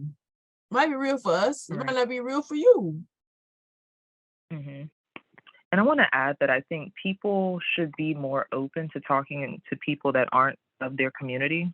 I feel like, especially on social media, we can end up in these echo chambers, and because we're around people that think the same way that we think and they read up on the same things that we read up on, we think that's like everybody, and everybody should think that way and be that way. And then when we encounter someone that's not like that, they're almost intolerable to us, and we don't want to be associated with them at all. But it's like you can still learn something from people that are outside of your community, Right. Exactly. If nobody has anything else to add, we can move on to the next segment, which is the What Would You Do segment. We don't have any questions, but don't forget to email us at socialcyclepod@gmail.com if you have any questions or if you want any advice, and we will try to answer it the best way that we can. So moving on to the last segment, which is the Black Life segment. Do you have any fears about the future concerning the Black community, and in terms of the people that represent it, like the people that everyone looks to speak for us and stuff like that? Y'all know what we was talking about earlier, like, making excuses for certain people, celebrities, for instance, like Kanye. They always make excuses for him. But do y'all have any fears about the future of where things are going in our community when it comes to Blackness, and how people, they say that they're pro-Black, but the actions don't match, basically? Even though I feel we've progressed a lot as a people, I still feel like, and I feel like, how do I want to say it? It's like we have a lot more freedoms now, right? And not just like racially, but as a community, we have a lot more freedom. Sorry, I'm trying to get this sentence together. And I feel like we still don't have a sense of self. Like, we have all of this opportunity and whatnot, but it's still very difficult for us to tap into ourselves and know our true selves. Like, there's this whole thing of like doing things for the culture, and like if you're not a part of this type of group, if you don't fit into a box pretty much of Blackness, right, then yeah, you're not accepted. And it's like, I wish we would kind of get away from that whole thing of like, this is what Black looks like. Like, Blackness is still very much important, but I don't know. I don't really even know how I'm trying to I feel like y'all kind of get what I'm trying to say. We get it. Here. It's Definitely. What about you, Royal? My fear is that we're gonna have a whole people be misled who don't even have a good character about them. Like, people, like, these leaders are gonna pop up from social media now. And these people are susceptible to advertisers and stuff like that that don't have their own morals, that their own set of morals that say that you can't buy them. So they're going to Right. mislead people for corporations. They're going to mislead people for the money. They already And doing that. they're already doing it. So I feel like it's going to be much more prevalent to where they're going to push stuff to you and make it seem like it's coming from a place of, you know, this is Black people. This is for the betterment of us, when it's not. What about you, Van? I feel like for me, my fear is that either we're going to be like, we're already a minority, but we're definitely becoming like not non-existent, but y'all know what I'm trying to say. Like it's fewer and fewer and fewer of us as we go into the future. And the way the future is looking for the Black community is not, it never was good in the first place, but I feel like in a sense we're going backwards. Like we're going forward, but in the worst way. The wrong And we're direction. also going backwards in the same time, at the same time. It's like I don't know how to make that make sense, but that's my fear. Like I fear when my kids get older or as they grow, obviously nothing is going to be the same as it was for me growing up or as it is right now. But I'm not even going to know what to tell them, what to do, because their world is going to be completely different than what I grew in. And I won't even know what to tell them what is and what isn't right. I can only tell them what's right and what's wrong as a human, but Right. not in a community. Right. For me, my fear is that we are going to be so kind of like a little bit to piggyback off of what Endya said, we're going to be so obsessed with defining Blackness that we're going to get away from what it really means to be Black. Like we're so obsessed with defining what being Black means, and you have to do this, and you have to be this way or whatever to be Black, to the point that we're not even going to be upholding what Black culture is really about and being Black is really about and what being pro-Black really means. I think we're getting away from that right now, because as soon as people get money, they get a way out of it, they separate themselves from Blackness. And I feel like we are consistently forgetting about the community. We're consistently forgetting about unity and needing to agree on certain things. It's like a lot of we agree or agree to disagree, and that's fine. But while we're agreeing to disagree, we're still not coming up with solutions and things that we need to do to make our community stronger. And like I said earlier, the ecosystem is broken. It's broken to the point that we don't even know what to do to fix it. Like, you know, you have people who genuinely want to strengthen and build the community, but when you see so many that are, they like Royal said, because like corporations or stuff are influencing them or paying them to influence people, their morals and values just kind of go out the window. And I feel like people are going to be more concerned with that than they are with having that integrity and really looking out for their community. And it's going to be so many of those people popping up, those people who are not genuine, who are influencing our community to do certain things, and it's going to be so many people following them, and it's going to further divide us. It's going to continue to divide us, and I feel like we've gotten so far away from what Blackness is and what being Black is, and like having a community, because we're always looking to the outside of our community. Not saying that you can't learn, like Endya said, from other ethnicities and races of people or whatever, but when I say the outside, what I mean is I'm talking about the rich, the people who got money, the people who have found the way to, you know, to elevate their lives when it comes to the finances, and we're always looking at them like we literally take their lifestyle and apply it to everything, like relationships, everything. It doesn't apply to us. And I feel like because we do that so much, we're dividing ourselves even more, and we're going away from what being Black really is supposed to be. Because honestly, you can't, I don't think that there's like one set definition for it or whatever, but I just don't feel it. I don't feel the community no more. I don't, to tell you the truth, I don't know if I ever did, but I don't feel it.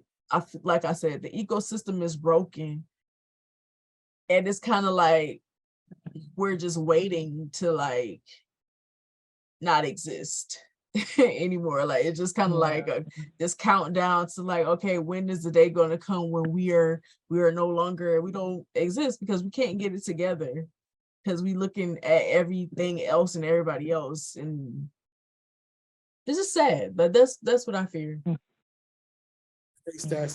just to piggyback off of that, I feel like so much of Blackness now is just an aesthetic. Like I know during the 50s and 60s, of course, it's like everybody had the froze and everything like that. They wanted to look a certain way. They wanted to make a statement with the visuals, Right. but they were actually, out in the streets, and I don't want to say everybody was doing it because everybody wasn't an activist during that time, but it seemed like so many more people were into that, as in comparison to now, or actually in contrast to now, where it's just like everyone kind of just wants to portray Blackness online, but it's like that's it. It's like we don't have similar mindsets. We don't have a set agenda that everyone is like following up behind. It's just as long as you look the part, it's cool. Right. You can get away with nothing beyond that. It's so superficial now. Like it's very superficial. Like you were saying, it's about the aesthetic and not necessarily about community. That's what's missing. Yeah. It's I sad. did that because a lot of, especially when it comes to like the aesthetic, like especially with hair, like the froze, I noticed when I went natural, it seemed like that's what everybody was doing. They was cutting away from perms, they was cutting away from weaves. Seemed like when nobody, into that stuff for a while. But when I would go outside, never saw that. I don't know if it was just in my area or what, but any city that I went in near me, I did not see that at all. I had my fro out. The natural movement, you mean?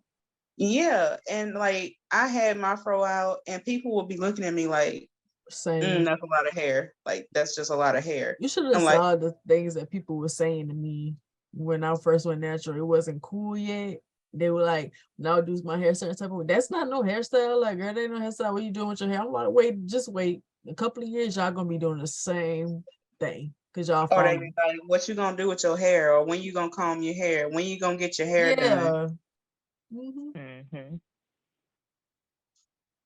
Now it's just something that's done online. You still don't see that a lot in real life. You see, like, obviously a bunch of wigs. Like, I don't mind that shit at all, but a bunch of wig, weave, whatever you want to have it. Some people going back to perms now, but it just seemed like it's something cool to do. Like, it's a trend for a while, but you don't actually see it in real life. It's an online trend. Like somebody getting ready to wash their hair, they comb their fro out, take a couple of pictures, do a couple of videos, and then they go back and do whatever it was they was going to do. Mm-hmm. Just like with the locks, like, because everybody getting locks now, but I see a lot of people getting locks and then they're like having them for a couple of years and combing them out so their hair can be long. Like they're using it to grow their hair. It's like still stemming from white supremacy. Right. It's like I was watching a video recently. I forget the YouTuber's name, but she has like the very thick freeform locks. Very pretty dark-skinned woman. But she was talking about how a lot of girls are trying, and I guess maybe some guys out there too, but she was mainly focused on women that are getting the locks, either faux locks or, the permanent extensions or whatever. And they're getting that, some of them are perming them, and they're wanting that, what they call Lisa Bonet look, to where The they have like this, curly I guess, one. bohemian biracial girl sort of look. That's And it's what like their hair isn't naturally like that. And it's like locks are very much supposed to be a, if you will, radical, very much right. natural style, but they are doing things like this to achieve a certain look. And not even just with the And not locks, just but the hairstyles, period. Is God is this and God is that and God is and it's the curly, the loose looking curl type hairstyles and stuff. And I'm like, what happened to us just braiding our hair? right. The curly weave it always gotta be the little curly weave sticking out of the braids and stuff. What happened to that? And the obsession with the baby hairs, the Oh man, snaking or the baby hairs and stuff. It is weird to me. It's like, Yeah. dang, what happened to us just getting braids? God is Like everything. I don't think that's the last time I just saw a regular natural fro. Like, not that there's anything wrong with putting texturizer in your hair if you want a certain look for certain occasions or whatever, but it's like, it seems like when I go out and I see someone with an afro, that is not I'm not seeing their hair in its most natural state. Right. It's always being manipulated with something else. And I'm like, dang, like I really want to see just regular natural afros. Yeah, nah. same here. Same It's here. like Kendrick said, and they got mad at him. Show For me real. something Yep. natural, like afros and stretch marks, and like I'm with it. Like they got mad. Like it's just everybody just trying to look alike now. I Yeah. understand It's very wanting to superficial. have like things be easier, but like y'all said, it's at this point, it's not even trying to make things easier on yourself or just, easier maintenance. At this point, it's like y'all are just legit trying to change something about yourself instead of just working with what you got. Accept But it. like I said, it's a Right. difference between just trying to make things easier on yourself. Because let's be N- real, being Natural natural hair ain't is easy. It's it's not work. supposed to be. Mhm. Like it's Yeah, literally it's And it's like, work. that's a part of the journey. Like you yeah, have building that relationship with your hair. Like I get it. Like it takes a lot of time or whatever, but that's a part of the journey. right. I can And where do honestly you say draw for the me, line it with where was. it's like, I'm sorry, go ahead, Van. I lost it. You go. Oh. But I was gonna ask, like, where's the line between, like, I don't want to use such a strong word as like self-hate, but I've had some conversations with people where they're like, oh, it's just a preference. I don't hate the way that my hair looks in its natural state, and it's like, well, why do you never have it in its natural state? Because they hate the way it looks. They do.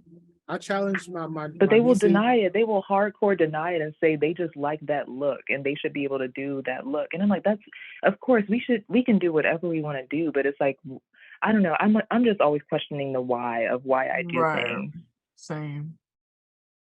A lot of people do stuff because it's what's socially acceptable Right. instead of doing Yep. what you really like about yourself. Really, really do it because you like it. Like do whatever hair style you want to rock because Right. you like it. And a lot of times we have this thing where between the good hair and bad hair. And I always ask you, what is good hair? Mm-hmm. What is good hair? Oh, Yeah. you got good hair. My Healthy hair. Healthy, Right. It should good just be hair. healthy hair.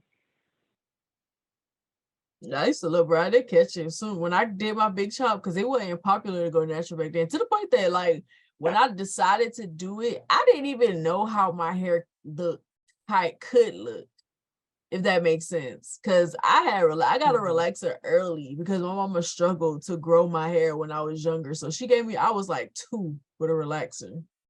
Like, so I didn't even know how my hair could look.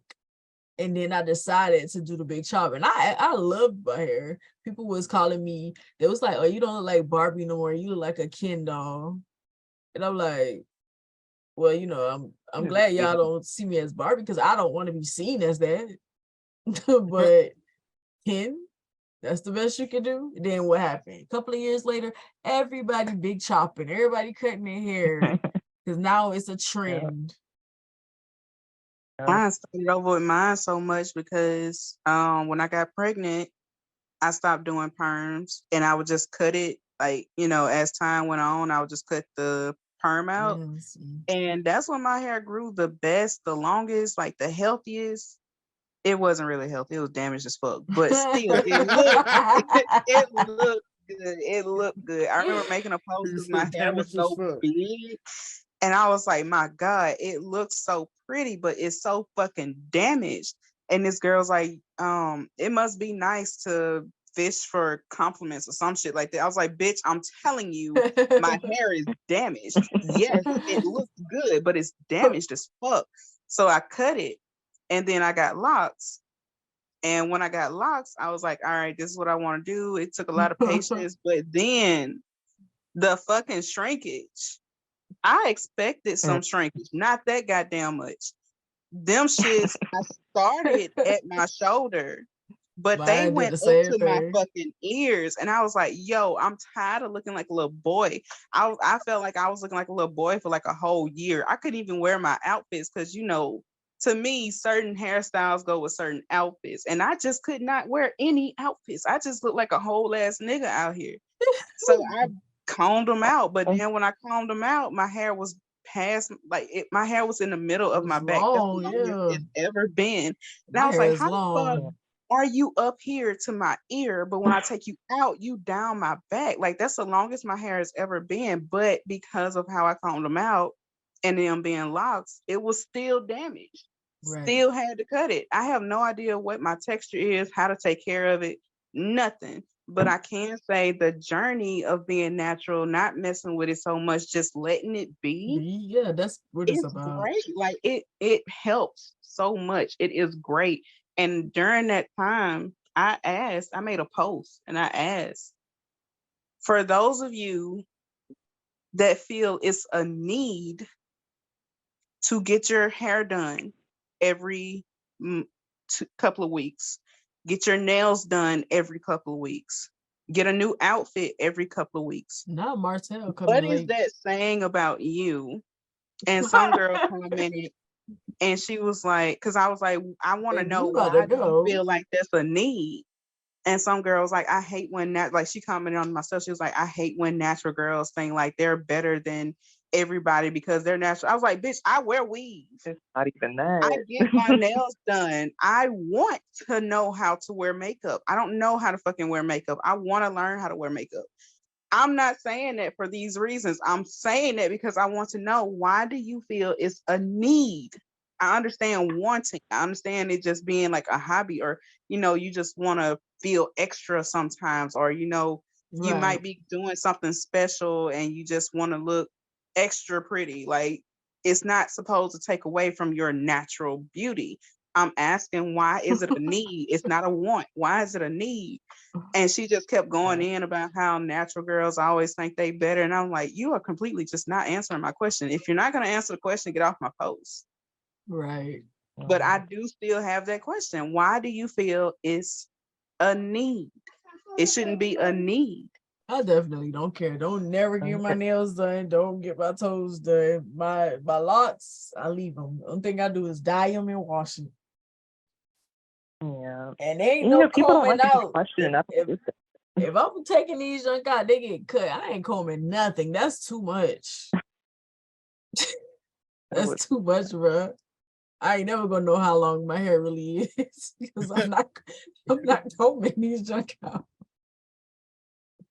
That's a lot. But if nobody has anything else to add, we're going to end it right here. Thank y'all for joining me and sharing your experiences with me on this public platform. Hope to see you next week. And thank everybody for watching. Don't forget to email us at socialcyclepod@gmail.com if you have questions or if you want advice, and we'll get back to you as best as we can. But thank you for watching. We'll see y'all on the next episode. Bye. See y'all later. Peace.